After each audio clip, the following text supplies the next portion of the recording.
There you go. Let's open this up. Dr. Ranganathan, what do you make of this?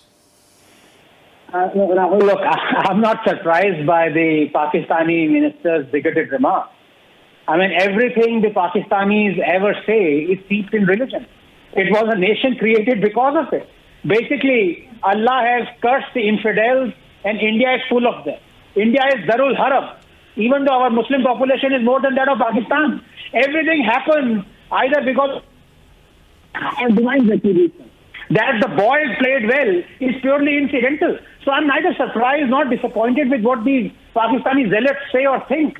What has disappointed me, Rahul, are these raucous, as you mentioned, celebrations by Indians, hamare apne, in campuses and on the streets. After India's defeat at the hands of Pakistan, the wild celebrations weren't because they were celebrating great cricket being played in Pakistan or by Pakistan. They were because their hatred for India. It is unabashed and it is unapologetic, in your face. And in one sense, it actually proves what Dr. Ambedkar had said, and let me just quote a couple of sentences of it. Islam is a closed corporation, and the distinction that it makes between Muslims and non-Muslims is a very real, very positive, and very alienating distinction. The brotherhood of Islam is not the universal brotherhood of man. It is the brotherhood of Muslims and Muslims only. There is fraternity, but its benefit is confined to those within the corporation. For those who are outside it, there is nothing but contempt and enmity.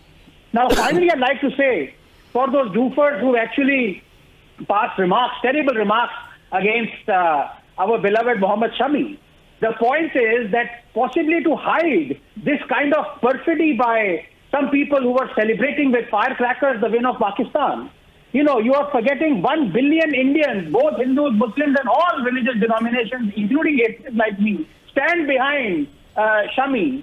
But, you know, people are selectively highlighting only 5 or 10 trolls, in fact, you know, who are condemning Shami. In fact, I haven't seen a single tweet of some anonymous troll or whoever who's condemning it. So maybe you remember during those Bangalore riots that resulted from blasphemy, within 5 minutes, there were all this narrative of, you know, Muslims having ringing around a temple, saving a temple by, you know, having a ring of hands around it to save this. So this is all play of narratives. What is important is we must realize that, as you said, this is just a game. And I appreciated what Kohli said at the end, or did at the end, and so did Dhoni. I mean, you know, let's play it like a game. It's not a war minus bullet. Yes, go ahead. And the very, very simple question to Mr. Ayaz, because he's a Kashmiri, I want to ask him, Mr. Ayaz, do you condemn those Kashmiri students in campuses wildly celebrating Pakistan's win over India? Yes or no, sir?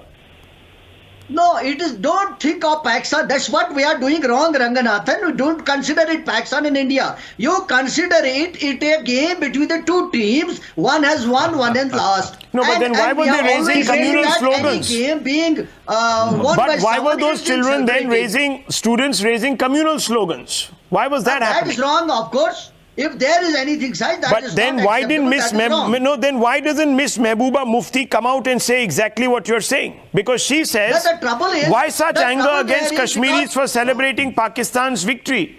Does she not realize that those people were celebrating?